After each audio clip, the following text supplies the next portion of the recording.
Pelancaran inisiatif Digital Nomad di rantau semalam bakal membuka lembaran baharu dalam sektor pelancongan negara. Mana tidaknya, keterujaan itu bukan hanya dalam kalangan peserta nomad digital, tetapi juga mereka yang bergelar penggiat industri tempatan. Ikuti laporan Harits Ashraf Hasnan, sempena Kongres Teknologi dan Inovasi Dunia WCIT 2022. Baiklah, di Astro Awani, terutama dalam Niaga Awani, kita telah membawakan lama sebenarnya perbincangan berkenaan dengan nomad digital ataupun digital nomad ini. Pelbagai inisiatif telah pun digerakkan. Kalau mungkin anda masih ingat dalam beberapa siri temu bual sebelum ini, terutamanya di Langkawi, kalau kita lihat sewaktu PKP terutamanya, kita mula lihat pergerakan dan juga orang mula melancong, bekerja dari rumah dan sebagainya. Bagaimana ini dapat menarik minat, dan secara rasminya di rantau telah pun dilancarkan. MDEC berperanan penting, dan tetapi antara mereka yang penting juga adalah berkenaan dengan siapa yang akan menggerakkannya di peringkat lapangan. Bagaimana ianya akan dilihat sebagai satu konsep yang mampu untuk menggalakkan bukan sahaja sektor pelancongan, tetapi pada masa sama memberi ruang dan juga ekonomi kepada negara. Dan sudah tentu orang yang paling penting pada ketika ini untuk saya temu bual, Encik Iskandar Maksah yang merupakan pengasas Jetpack Langkawi. Beberapa kali sebelum ni kita secara virtual saja. Terima kasih. Thank you. Di WCIT 2022 di Bayan Baru, Pulau Pinang ini. Bagaimana kita nak melihat ataupun memahami berkenaan dengan di rantau ini? Ianya dilancarkan semalam oleh Menteri. Dan sejauh mana ianya dilihat akan memacu bukan saja sektor pelancongan, tetapi terutamanya ekonomi Iskandar selaku pemain industri di peringkat tempatan ini bagaimana? First and foremost again, Ashraf, thank you for this opportunity. And then untuk penggerak digital nomad di Langkawi, kita amat berterima kasihlah kepada MDEC, Kekom dan juga Jabatan Immigration which is under KDN, and also Lembaga Hasil Dalam Negeri yang bertunggu lumus untuk menjadikan digital nomad visa ni. Jadi untuk dia punya kelebihan kepada pemain yang bawah ni, antara penyedia accommodation, co-working space macam kami, dan juga activities ni bagaikan jurang runtuh lah. Betul, faham. Yang mana adanya inisiatif digital economy di rantau ini akan menarik minat. Bukan hanya daripada serantau, malah daripada satu dunia. Kita ada di satu coin of war yang kita panggil. Kita ni sebagai David Langkawi versus the Goliath of Bali dan Chiang Mai. And we have always said from the very beginning, daripada dulu, kita always ready, Ashraf. Always ready to welcome. The infrastructure is ready. Everything is ready. And then bila you sebut berkenaan dengan infrastruktur, Menteri Tan Sri Anwar Musa ada menyebut berkenaan dengan isu infrastruktur, kemudahan dan sebagainya.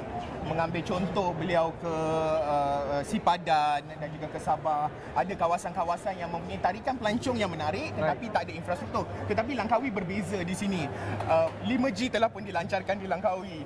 Bagaimana dari segi penambahbaikan yang boleh dilakukan? Apakah bentuk infrastruktur lain lagi yang boleh memenuhi, bukan setakat memenuhi, tetapi menarik minat golongan nomad digital ini untuk datang ke Langkawi?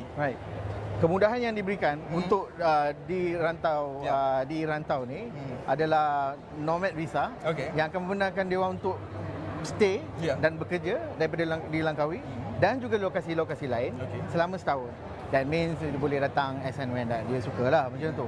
So bila cakap pasal infrastruktur ready ni, kalau di Langkawi, granted tidak keseluruhannya covered by fiber internet, tetapi banyak inisiatif yang dilakukan oleh pengusaha-pengusaha accommodation yang melalui penyediaan bantuan oleh kerajaan untuk upgradekan tempat tinggal, dari segi kerusi, meja, speed internet, which is very important, right? untuk diorang ni datang dan terus bekerja pada bila-bila masa saja. Betul. Dalam masa setahun. Ya, sebab kadang-kadang kalau kita bercakap berkenaan dengan nomad digital ini, mereka ini waktu bekerja mereka ini mungkin pada tengah malam, waktu operasi pejabat mereka di luar negara itu beroperasi. Bagaimana untuk memenuhi expectation itu? Kerana sudah tentu kalau saya meletakkan diri saya sebagai seorang nomad digital, pertama saya mungkin tak duduk di hotel-hotel mewah kerana saya akan duduk dalam tempoh jangka masa yang panjang. Mungkin saya lebih suka di peringkat homestay. Tetapi adakah homestay itu mempunyai internet yang baik? Adakah pada lewat malam saya boleh bekerja, ada ruang dan juga tempat yang sesuai untuk saya bekerja? Bagaimana ekosistem itu dilaksanakan? Penyedia ekosistem di Langkawi, sebagai contoh Jetpack, we are always ready. Kita run actually 24 hours. Okay. Ashraf. The Kiwis and also the Aussies will come to work at seawal pukul 5, pukul 7 pagi. Okay. And then European will come to work at 2 petang. Okay. And then sampai the American, Canadian, Mexican, South American will come to work pada pukul 9 malam, pukul 10 malam. Okay.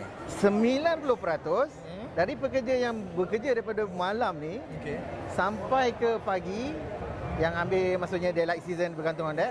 Habis kerja pukul 4-5 pagi, dia orang ni kunci Jetpack. Balik jalan kaki. 90% are female. That shows that fairly safe in Langkawi, walaupun untuk you balik daripada bekerja jalan kaki. But of course you exercise, you punya cautious lah, kenalah berhati-hati. And these are the Americans.